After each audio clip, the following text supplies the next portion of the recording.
Bonjour, je suis déjà ravi de ne pas être psychiatre, moi, aujourd'hui.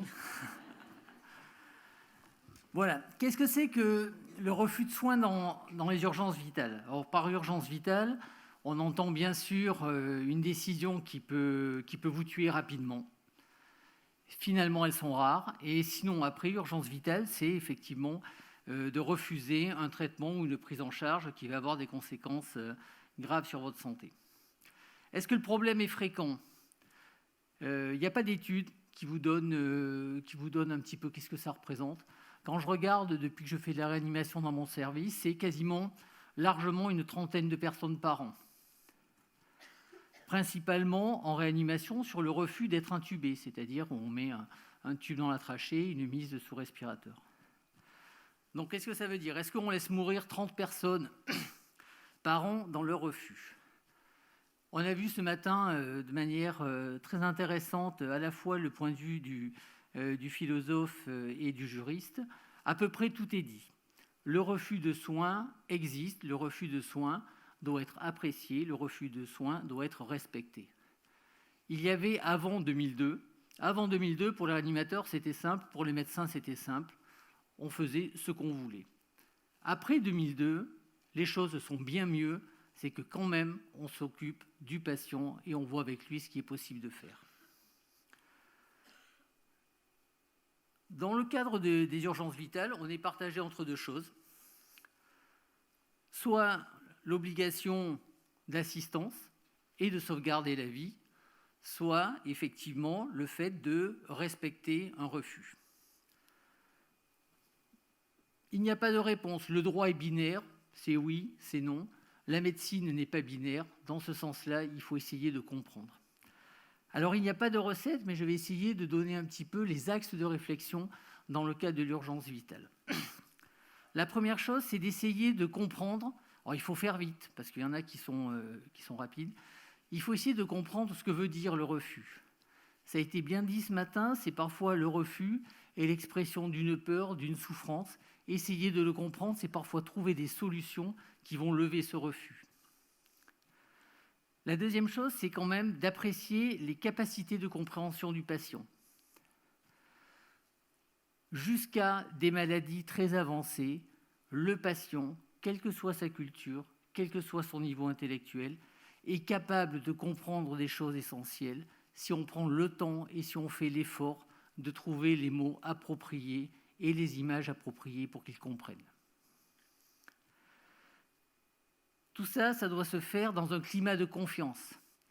Ça n'est pas facile dans le cadre de l'urgence ou dans des choses à court terme de créer un climat de confiance. Ce climat de confiance, il faut savoir le créer avec des équipes.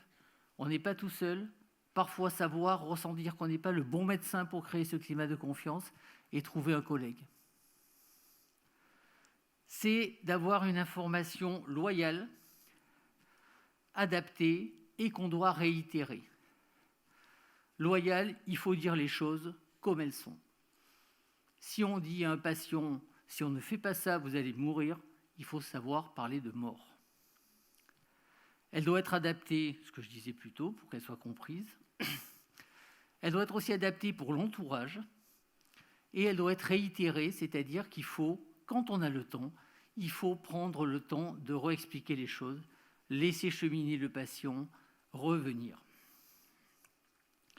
Ensuite, on peut refuser un traitement ou une prise en charge. Est-ce que pour ça, ça veut dire qu'on a fait un refus de soins? Non, on a fait le refus de quelque chose de ciblé. Donc, il faut savoir, en médecine, chercher des alternatives. Dans beaucoup de domaines, vous allez avoir des alternatives qui sont peut-être moins bien, qui ont peut-être de moins bons résultats, mais qui ont finalement des bons résultats dans l'ensemble. En gros, par exemple, quand on regarde chez les patients qui sont aux urgences et qu'on ne va pas admettre en réanimation parce qu'ils auront un certain nombre de critères de sévérité et on estime que la réanimation ne va pas être bénéfique forcément pour eux, et bien quand on regarde, il y a à peu près un patient sur deux qui survit. Donc il faut savoir que même si on a un refus quelque chose, ça n'est pas forcément un arrêt de mort. Il y a des alternatives possibles et il faut savoir les utiliser. Ensuite, il faut savoir qu'un refus peut survenir à tout moment. On peut dire oui à un moment et puis après dire non. Il faut essayer de comprendre il faut parfois essayer de persuader, mais il faut aussi respecter ce choix-là. Enfin, il faut essayer, avec le patient, de proposer et de négocier un projet de soins. Donc là, on rentre dans quelque chose qui est tout l'art de la négociation. Alors l'art de la négociation, c'est à peu près la seule chose que les médecins n'apprennent pas. Et c'est quand même très embêtant. Donc la négociation, d'abord, elle se fait avec le patient seul. C'est une affaire qui le concerne, c'est son choix, elle se fait avec la personne seule, mais ne jamais oublier l'entourage. C'est-à-dire qu'après, il est bon de refaire une discussion, d'expliquer à l'entourage ce que le patient a décidé. Ça permet d'avoir une confrontation, ça ne met pas le patient sous pression de l'entourage pour prendre une décision. Il faut savoir faire une synthèse en présence des proches et dire clairement ce qu'on va faire. C'est-à-dire quel est le projet de soins, comment on l'évalue, qu'est-ce qu'on fait pas, qu'est-ce qui est raisonnable. Il faut expliquer et réexpliquer, si nécessaire. Il faut savoir aussi proposer un accompagnement, parce que ce refus de soins, comme je le disais un petit peu avant, se transforme assez facilement en souffrance de la famille. Et enfin, il faut considérer que probablement l'obstination déraisonnable est certainement la stratégie de négociation. C'est-à-dire que mettre comme buté le fait qu'on ne fera jamais rien qui soit illusoire et qui ne serve à rien, et que tout le reste est possible, ça permet d'avoir une négociation avec le patient sur ce que c'est que l'obstination déraisonnable pour lui. Voilà. Et enfin, l'autre contrainte, c'est d'avoir une traçabilité de l'ensemble de ces discussions qui doit se retrouver dans le dossier médical, et de temps en temps, c'est ce qu'on appelle la signature de l'attestation de refus de la part du patient lorsqu'il refuse vraiment. Au final, sur les 30 personnes dont on parlait sur le refus de soins, combien finalement vont aller au bout de ce refus de soins?